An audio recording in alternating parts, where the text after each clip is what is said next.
Go to budget speech ఒక చిన్న request అధ్యక్ష మీతోని. ఎందుకంటే అధ్యక్ష బడ్జెట్ అనేటువంటిది ఈ శాసనసభకు చాలా ముఖ్యమైనటువంటిది. అంటే మన శాసనసభ నిర్వహించే అతి ముఖ్యమైన కార్యక్రమాల్లో బడ్జెట్ పాసింగ్ అనేటువంటిది one of the important agenda.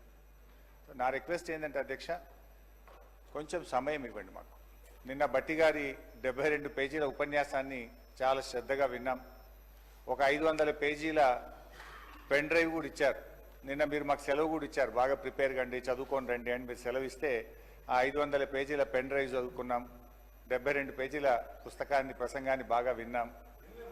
చిన్నప్పుడు నేను లాస్ట్ దాకున్నా, నేను ఉన్నా. ఇప్పుడు నేను మాట్లాడేది ఎందుకు సార్, నా అప్పీల్ అదే చెప్దాం అనుకుంటున్నా. ఎందుకంటే అధ్యక్ష మేము స్కూల్కి పోయేటప్పుడు కాలేజీ ఉన్నప్పుడు కూడా ఇంత శ్రద్ధగా చదివినామో లేదో కానీ ఈ తెలంగాణ రాష్ట్ర ప్రజల కోసం, ఈ రాష్ట్ర ప్రజల సంక్షేమాన్ని దృష్టిలో పెట్టుకొని బాగా ప్రిపేర్ అయ్యి వచ్చినాం అధ్యక్ష. నా రిక్వెస్ట్ ఏంటంటే బట్టి గారు చాలా అనుభవజ్ఞులు, బాగా సమాధానం చెప్పగలిగిన శక్తివంతులు. సో మధ్య మధ్యలో ఈ మినిస్టర్స్ ఇంటరప్షన్స్ లేకుండా చూడాలని మేము సవినయంగా విజ్ఞప్తి చేస్తా ఉన్నాం.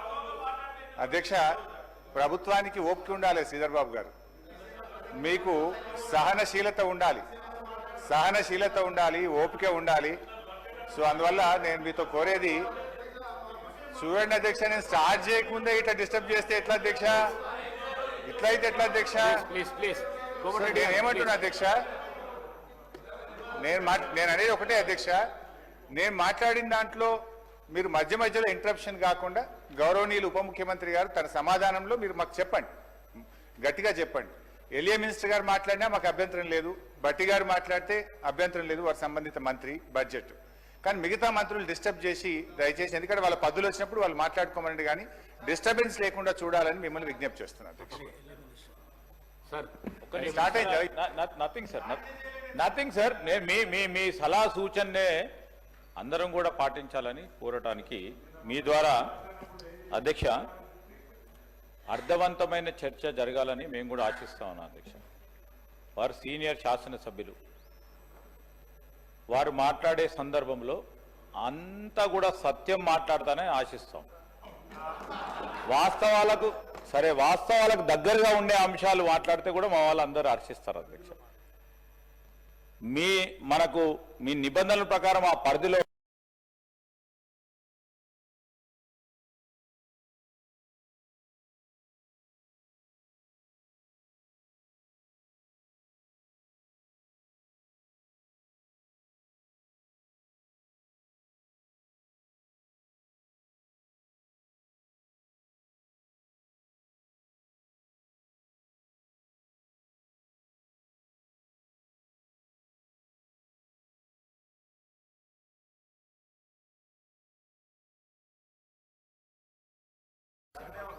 శ్రీధర్ బాబు గారు అంతా తెలివితేటలైతే లేవు అధ్యక్ష. సో ఆయన చాలా తెలివి కలవాడు. అది ఏం మాట్లాడాలో మరి రాసిస్తే అదన్నీ చదివేస్తాం సపరేట్గా. అధ్యక్ష మా ప్రసంగం ఎట్లుంటుంది, బట్టి గారు చెప్పిన ప్రసంగాన్ని బట్టి మా ప్రసంగం ఉంటుంది. ఇకపోతే అధ్యక్ష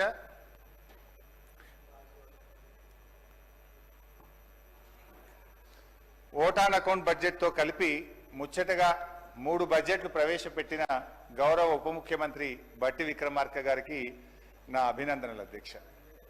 అదేవిధంగా అధ్యక్ష భారతదేశంలోనే అత్యధికంగా 14 సార్లు బడ్జెట్ ప్రణాళికలను రూపొందించి రికార్డు సృష్టించిన మన రాష్ట్ర ఆర్థిక శాఖ ప్రత్యేక ప్రధాన కార్యదర్శి కె రామకృష్ణారావు గారికి కూడా నా శుభాకాంక్షలు తెలియజేస్తున్నాను.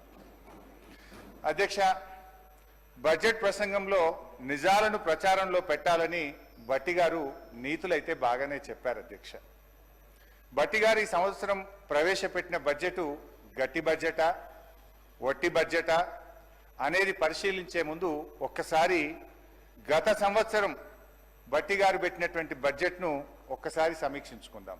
Before we go to this year ఒకసారి లాస్ట్ ఇయర్ బట్టి గారు పెట్టినటువంటి బడ్జెట్ ఎలా ఉంది దాన్ని సమీక్షించుకొని నేను ఈ సంవత్సరం బడ్జెట్లోకి వస్తాను అధ్యక్ష. వారు అప్పుడు ఏమన్నారంటే అధ్యక్ష, బట్టి గారు మీద ప్రసంగం ఉందా లాస్ట్ ఇయర్ది పంపాలి, నా కాపీ నాది మొత్తం మీ ప్రసంగంలో నుంచే నా స్పీచ్ ఉంటుంది, పంపంటే కాపీ పంపుతారు, 2 తెచ్చుకున్నా. అధ్యక్ష బట్టి గారు గత బడ్జెట్లో పోయినసారి ఇదే సభలో చదివినప్పుడు ఏం చెప్పారంటే అధ్యక్ష,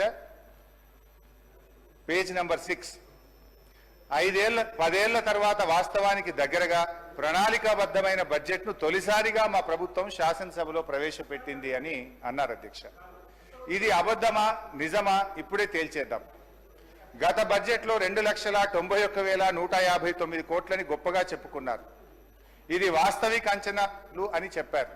నేను ఆ రోజే చెప్పాను అధ్యక్ష, ఇది అవాస్తవిక అంచనాలు, ఇది రీచ్ కాదు అని చెప్పి నేను ఆ రోజే ఈ సభలో చెప్పాను అధ్యక్ష. ఇవాళ రివైజ్డ్ ఎస్టిమేట్ లో ఏం పెట్టారు అధ్యక్ష? 27,000 కోట్లు తక్కువ చేసి చూపారు.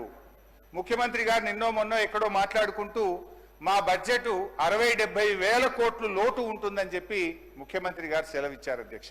అంటే గతంలో మీరు చెప్పిన అంచనా అవాస్తవము అని ఈరోజు తేలిపోయింది అధ్యక్ష. అధ్యక్ష, ఫస్ట్ ద ప్రామిస్ రిఫార్మ్స్ అంటే ఈ కాంగ్రెస్ ది ఒక సూట్ అయ్యేటువంటి ఒక చిన్న కోడ్ చెప్తాను అధ్యక్ష. First they promise reforms, then they reform their promises. అధ్యక్ష, పైన చెప్పిన కొటేషన్ ఎవరు చెప్పిండ్రో కానీ ఇది కాంగ్రెస్ పార్టీకి బాగా సూట్ అవుతుంది అధ్యక్ష. ఎన్నికల ముందు మార్పు పేరిట వాగ్దానాలు ఇచ్చారు, ఎన్నికలయ్యాక ఆ వాగ్దానాలను ఏమార్చారు. సింపుల్ గా స్ట్రైట్ గా చెప్పాలంటే అధ్యక్ష, ఎన్నికల ముందు ఏమన్నారు? ఎల్ఆర్ఎస్ వద్దు, నో ఎల్ఆర్ఎస్ నో బీఆర్ఎస్ అన్నారు. ఎల్ఆర్ఎస్ ఉచితంగా చేస్తామన్నారు. కానీ ఇప్పుడు ఏమంటున్నారంటే ముక్కుబిండి ఎల్ఆర్ఎస్ వసూలు చేస్తాం, ఎల్ఆర్ఎస్ కట్టాల్సిందే అని ఇలా పేద ప్రజల రక్త మాంసాలు పీల్చి ఇలా ఎల్ఆర్ఎస్ ను వసూలు చేస్తా ఉన్నారు. రెండవది అధ్యక్ష, ఆనాడు బట్టి గారు, సీతక్క గారు, ఉత్తమ్ కుమార్ రెడ్డి గారు ఫార్మాసిటీకి మేము భూములు సేకరిస్తా ఉంటే ఆ రోజు అక్కడ పాదయాత్ర చేసి పచ్చడి భూములు ఎలా తీసుకుంటారు, మా ప్రభుత్వం అధికారంలోకి వస్తే ఫార్మాసిటీ భూములు తిరిగి వాపసిస్తాము అన్నారు. ఈ రోజు ఏమంటున్నారు అధ్యక్ష?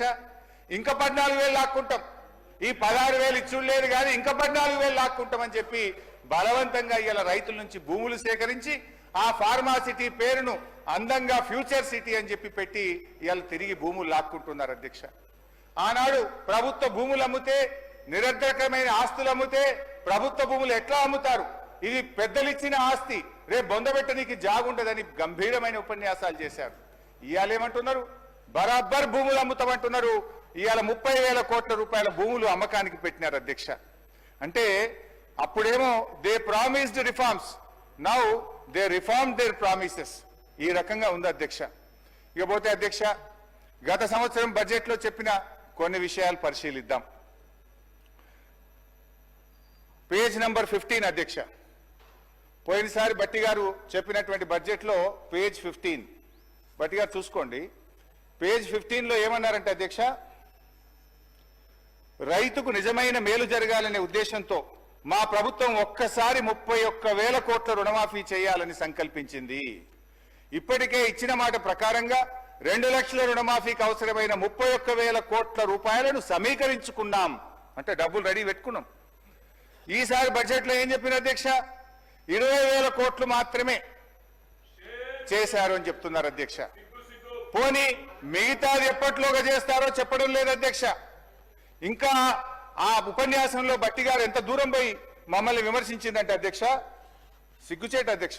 చేతగానమ్మకు మాటలు ఎక్కువ అన్నట్లు రుణమాఫీలో పూర్తిగా విఫలమైన గత ప్రభుత్వ నాయకులు మా చిత్తశుద్ధిని శంకిస్తూ ప్రజలను తప్పుదోవ పట్టించేందుకు శతవిధాలా ప్రయత్నం చేస్తున్నాం. ఇవాళ ఎవరు చేతగానోళ్ళు అధ్యక్ష? ఇవాళ చేతగానోళ్ళు ఎవరు, మాట తప్పినోళ్ళు ఎవరు, చిత్తశుద్ధి లేని వాళ్ళు ఎవరో ఈ శాసనసభ సాక్షిగా ఈ రాష్ట్ర ప్రజలందరికీ అర్థమైంది కదా అధ్యక్ష. ఏమైంది? 31,000 కోట్లు నిధులు సమీకరించుకున్నామని మీ ప్రసంగంలో చాలా గట్టిగా చెప్పారు కదా. ఏమైంది బట్టి గారు అని చెప్పి నేను అడుగుతా ఉన్నా. అదేవిధంగా పేజ్ నంబర్ 17 అధ్యక్ష, రైతు భరోసా పేరిట ఎకరానికి 15,000 చెల్లించాలి మా ప్రభుత్వ సంకల్పం అన్నారు. ఏమైంది మీ సంకల్పం? ఎక్కడ పోయింది మీ రైతు భరోసా? పథకం పేరు మార్చారు తప్ప 15,000 ఇవ్వలేదు. పోయిన బడ్జెట్ స్పీచ్ లో 15,000 ఇస్తామని చెప్పి స్పష్టంగా మీ ఉపన్యాసంలో చెప్పారు. వానకాలం ఎగబెట్టిండ్రు, యాసంగికి 12,000 అన్నారు. ఆ 12,000 కూడా సగం మందికి కూడా ఇవ్వని పరిస్థితి ఉన్నది అధ్యక్ష. అధ్యక్ష, పేజ్ నంబర్ 27 అధ్యక్ష. పేజ్ నంబర్ 27లో బడ్జెట్ లో రైతులతో పాటు కౌలు రైతులకు గతంలో కన్నా భిన్నంగా రైతు భరోసా సాయాన్ని ఇవ్వడానికి మార్గదర్శకాలు చేసుకున్నాం. కౌలు రైతులకు రైతు బీమా కూడా ఇస్తాం. ఎంత గొప్పగా చెప్పింది అధ్యక్ష. అది విన్న కౌలు రైతుల గుండెలు ఉప్పొంగినాయి ఆ రోజు. కానీ ఇవాళ అదే కౌలు రైతుల గుండెలు ఔసిపోతున్నాయి అధ్యక్ష. ఎందుకు ఇప్పుడు ఏమంటున్నారంటే రైతులు కౌలు రైతులు మీరే ఇద్దరు చూసుకోవాలని చెప్పి వ్యవసాయ మంత్రి గారు సెలవిచ్చారు అధ్యక్ష. కౌలు రైతుల బీమా గురించి అయితే మొత్తానికే మర్చిపోయింది అధ్యక్ష. ఈసారి భట్టి గారి బడ్జెట్ లో కౌలు రైతుల ప్రస్తావనే లేకుండా పోయింది అధ్యక్ష. ఇకపోతే అధ్యక్ష పేజ్ నంబర్ 19 లో భట్టి గారు ఫసల్ బీమా పథకంలో చేరాం, అమలు చేస్తాం, రైతులు పైసా ఖర్చు లేకుండా మొత్తం ప్రీమియం ప్రభుత్వమే చెల్లిస్తుంది అంటే మేము కూడా సంతోషపడి ఇక్కడ కూర్చొని బల్లలు కొట్టినాం అధ్యక్ష. సంతోషపడ్డాం అధ్యక్ష. బడ్జెట్ లో 1300 కోట్ల రూపాయలు పెట్టామని చెప్పారు. మరి ఏమైంది? ఒక్క రూపాయి విడుదల చేసింది లేదు, ఫసల్ బీమా అమలు చేసింది లేదు. రైతులు వడగళ్ల వాన వల్లనో అకాల వర్షాల వల్ల నష్టపోయిన రైతులకు కన్నీళ్లే మిగిల్చింది తప్ప ఒక్క రూపాయి కూడా ఈ ప్రభుత్వం బీమా కింద చెల్లించలేదు అని చెప్పి నేను మనవి చేస్తా ఉన్నాను అధ్యక్ష. ఇక మహిళల గురించి భట్టి గారు 34వ పేజ్ చాలా గొప్పగా చెప్పారు. పేజ్ 34 లో వచ్చే 5 సంవత్సరాల్లో 1,00,000 రూపాయల వడ్డీ లేని రుణాలు అందించాలని మా ప్రభుత్వం సంకల్పించింది. ఇది పోయిన బడ్జెట్ లో చెప్పారు, ఈ బడ్జెట్ లో కూడా చెప్పారు అధ్యక్ష. ఏంటి అధ్యక్ష నిజాలేంటి అధ్యక్ష? ఈ ఆర్థిక సంవత్సరంలో వడ్డీ లేని రుణాలకు సంబంధించి ఈ రోజు వరకు ఒక్క రూపాయి కూడా ఈ ప్రభుత్వం విడుదల చేయలేదు. వడ్డీ లేని రుణాల పరిమితిని గత ప్రభుత్వంలో మేమిచ్చిన 5 లక్షల రూపాయలకు పెంచింది, 5 లక్షల రూపాయల కంటే ఎక్కువ పెంచింది లేదు. ఇదే గత శాసనసభలో మేము అడిగిన ప్రశ్నకు సమాధానంగా 5 లక్షల రూపాయల వరకు మాత్రమే వడ్డీ లేని రుణం వర్తిస్తుందని ఇది అసెంబ్లీ ఆన్సర్ అధ్యక్ష. ఇదే అసెంబ్లీలో నేను అడిగిన ప్రశ్నకే మీరు మహిళలు తీసుకున్న మొత్తం రుణాలకు వడ్డీ లేని రుణం ఇస్తారా? ఏ రకమైన పద్ధతుల్లో మీరు మహిళలకు వడ్డీ లేని రుణం అందిస్తారు అంటే ఆనాటి బీఆర్ఎస్ ప్రభుత్వం ఇచ్చిన జీవో 15కు అనుగుణంగా జీవో 27 12/3/2015లో బీఆర్ఎస్ ప్రభుత్వం ఇచ్చిన జీవో ప్రకారమే 5 లక్షల రూపాయల వరకు మాత్రమే వడ్డీ లేని రుణం వర్తిస్తుందో అని ఇదే అసెంబ్లీలో చెప్పారు. మరి ఇదే అసెంబ్లీలో భట్టి గారు లేచి మహిళలు తీసుకున్న మొత్తం రుణాలకు వడ్డీ లేని రుణం వర్తిస్తుంది అంటున్నారు. అంటే మహిళా మంత్రి సీతక్క గారు చెప్పింది నిజమా? ఆర్థిక మంత్రి భట్టి గారు చెప్పింది నిజమా? ఎంతకాలం మహిళలు ఈ రకంగా మోసం చేస్తారు? నేను భట్టి గారిని సూటిగా అడుగుతా ఉన్నాను అధ్యక్ష. మహిళా సంఘాలు తీసుకున్న మొత్తం రుణానికి వడ్డీ లేని రుణం వర్తించినట్టయితే ఆ ఉత్తర్వులు సభ ముందు పెట్టండి, ఆ ఉత్తర్వులు మాకు అందించండి. లేదంటే ఈ సభను తప్పుదో పట్టించినందుకు, మహిళా లోకాన్ని మోసం చేసినందుకు బేషరతుగా క్షమాపణ చెప్పాలని చెప్పి నేను డిమాండ్ చేస్తా ఉన్నాను అధ్యక్ష. తన బడ్జెట్ ప్రసంగంలో పోయినసారి ఈసారి పేజ్ నంబర్ 35లో స్కూల్ యూనిఫామ్లు కుట్టినటువంటి మహిళా సంఘాలకు కుట్టు ఛార్జీల కింద 50 నుంచి 75 రూపాయలకు పెంచాం, 75 రూపాయలు మహిళా సంఘాలకు అందించామని చెప్పి బడ్జెట్ ప్రసంగంలో పోయినసారి చెప్పారు, ఈసారి కూడా చెప్పారు అధ్యక్ష.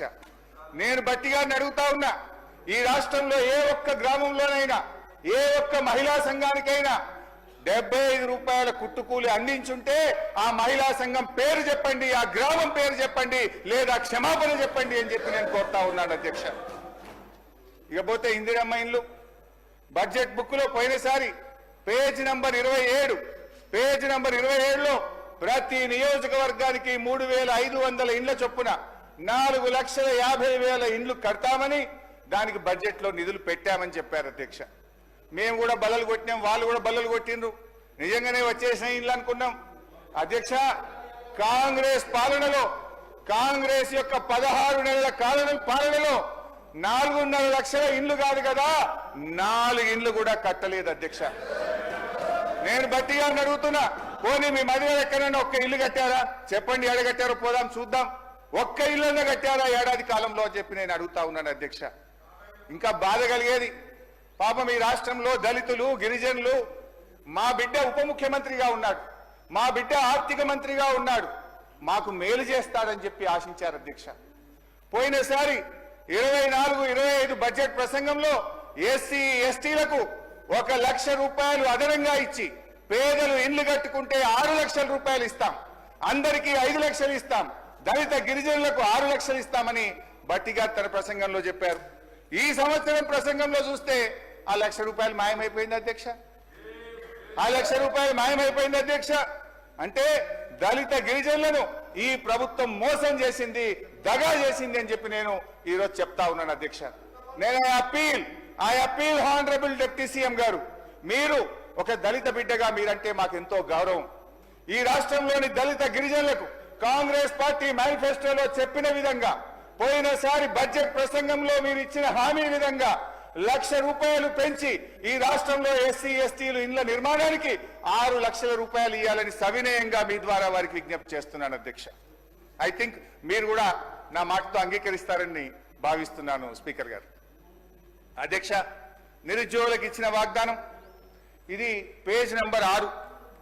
పేజ్ నంబర్ 6లో నిరుద్యోగులకు ఏం మాట ఇచ్చారో, ఏం అమలు చేశారో ఒక్కసారి చూద్దాం అధ్యక్ష. నిరుద్యోగులకు సంబంధించి ఏం చెప్పారు అధ్యక్ష? జాబ్ క్యాలెండర్ ఇస్తాం. ఏమైంది అధ్యక్ష? ఈ జాబ్ క్యాలెండర్ను కూడా బట్టి గారే మొన్న అసెంబ్లీలో పెట్టారు పోయినసారి. జాబ్ క్యాలెండర్ కాస్త జాబ్లెస్ క్యాలెండర్ అయింది. ఏమైంది జాబ్ క్యాలెండర్? నిరుద్యోగ యువకులు అడిగితే ఇవాళ అశోక్ నగర్ లో వాళ్ళ వీపులు పగలగొడుతున్నటువంటి పరిస్థితి అధ్యక్ష. ఇగో ఇది అధ్యక్ష, నేను ఎక్కడ కూడా తప్పు మాట్లాడాను, ఆధారం లేకుండా మాట్లాడాను. ఇది బట్టి గారు అసెంబ్లీలో ప్రవేశపెట్టిన జాబ్ క్యాలెండర్. ఆ రోజు దీని మీద చర్చించాలని నేను ఇక్కడి నుంచి లేచి ఎంత మొత్తుకున్నా బట్టి గారు కుర్చీలో నుంచి లేచి లోపలికి వెళ్ళిపోయినరు. ఈ జాబ్ క్యాలెండర్ మీద ఆ రోజు చర్చ జరగలేదు. ఈ జాబ్ క్యాలెండర్ లో ఏముంది అధ్యక్ష? ఒక్కటన్నా అమలైందా? జాబ్ క్యాలెండర్ జాబ్లెస్ క్యాలెండర్ అయింది అధ్యక్ష. ఈ జాబ్ క్యాలెండర్ లో అక్టోబర్ 2024 గ్రూప్ 1 నోటిఫికేషన్ ఇస్తామని చెప్పారు. అక్టోబర్ 24 ట్రాన్స్కో జెన్కోలో నోటిఫికేషన్ ఇస్తామని చెప్పారు.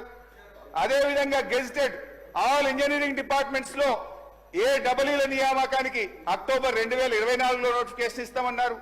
జనవరిలో degree and above level professional services యొక్క గెజిటెడ్ పోస్ట్ నోటిఫికేషన్ ఇస్తామన్నారు. ఫిబ్రవరి 25లో సెకండ్ డిఎస్సి ఇస్తామన్నారు. ఫిబ్రవరి 25లో ఫారెస్ట్ బీట్ ఆఫీసర్ నోటిఫికేషన్ ఇస్తామన్నారు. ఇంకా చాలా ఉన్నాయి.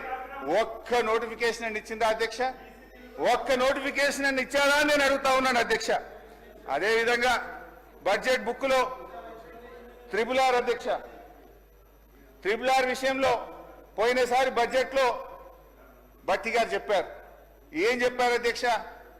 మేము చాలా అద్భుతంగా RRR సాధించాం.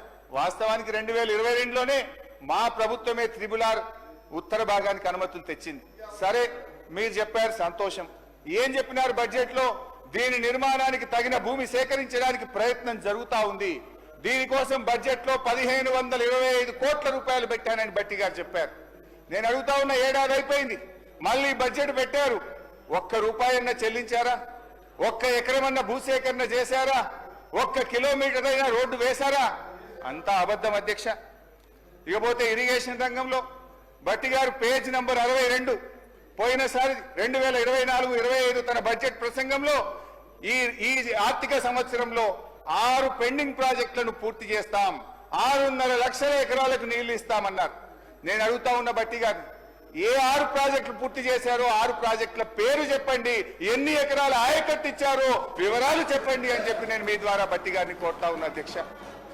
అంకెల గారడి తప్ప అమలు ఉండదా అని చెప్పి నేను మిమ్మల్ని అడుగుతా ఉన్నా అధ్యక్ష. ఇంత దారుణంగా ఉంటుందా? మీ ప్రసంగాలు, మీ బడ్జెట్ లెక్కలు చూస్తున్న ప్రజలు ఏమనుకుంటారో అనే కనీస ఆలోచన, విజ్ఞత కూడా ఉండదా అని చెప్పి నేను అడుగుతా ఉన్నాను అధ్యక్ష. బడ్జెట్ అంటే అధ్యక్ష లెక్కలు కాదు, బడ్జెట్ అంటే అంకెలు కాదు, బడ్జెట్ అంటే ఒక భరోసా, బడ్జెట్ అంటే రాష్ట్ర భవిష్యత్తు, బడ్జెట్ అంటే బ్రతుకుదెరువు, బడ్జెట్ అంటే బాధలు తీర్చాలి. కానీ వీళ్ళ బడ్జెట్ అధ్యక్ష చెప్పిన దాంట్లో ఒక్కటి కూడా అమలు చేయకుండా అంకెల గారెడితో ప్రజల్ని మాయ చేసేటువంటి ప్రయత్నం చేశారు అధ్యక్ష. అధ్యక్ష, అంకెలు చూస్తే ఆర్భాటం, పనులు చూస్తే డొల్లతనం. ఇది గత బడ్జెట్ కథ, ఇది గత బడ్జెట్ కథ. ఇక వర్ధమానానికి ఈ సంవత్సరం బడ్జెట్ లోకి వద్దాం అధ్యక్ష. ఇక ఈ సంవత్సరం బడ్జెట్ లోకి వద్దాం అధ్యక్ష. ఈ బడ్జెట్లో బట్టి గారు పేరా నంబర్ 62 బట్టి గారు పేరా నంబర్ 62లో ఒక మాట చెప్పారు అధ్యక్ష. నది దాటేదాకా ఓడమల్లయ్య, దాటిన తర్వాత బోడమల్లయ్య అని పేరా 62లో బట్టి గారు చెప్పారు అధ్యక్ష. ఇది కాంగ్రెస్ పార్టీకి బాగా సూట్ అవుతుంది. నిజమే చెప్పారు అధ్యక్ష, నిజమే చెప్పారు అధ్యక్ష. ఓడ దాటేదాకా ఓడమల్లప్ప, ఓడ దాటినాక బోడమల్లప్ప. ఎందుకంటే అధ్యక్ష, ఎన్నికల ముందు వాగ్దానాల జాతర చేశారు, ఎన్నికలు కాగానే వాటిని పాతర వేశారు.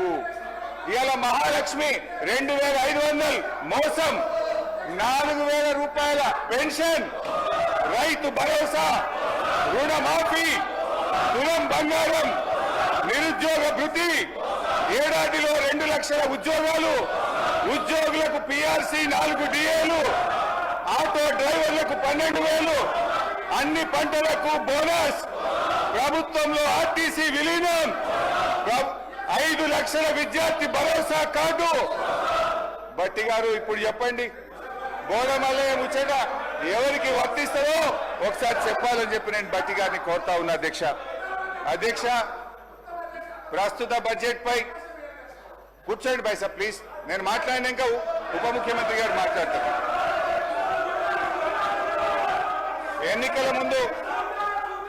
ఎన్నికల ముందు ఒక ప్రముఖ టీవీ ఛానల్ ఇంటర్వ్యూలో బట్టి గారు ఒక జర్నలిస్ట్, రాష్ట్ర ఆదాయానికి మీరు చేస్తున్న వాగ్దానాలకు మధ్య తీవ్ర అంతరం ఉంది, ఎలా అమలు చేస్తారని అడిగారు అధ్యక్ష.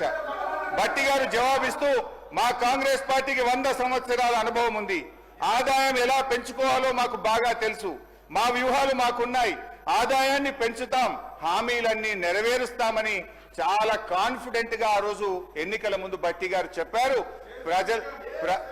ఎన్నికల ముందు చెప్పారు, ప్రజల్ని నమ్మించే ప్రయత్నం చేశారు అధ్యక్ష.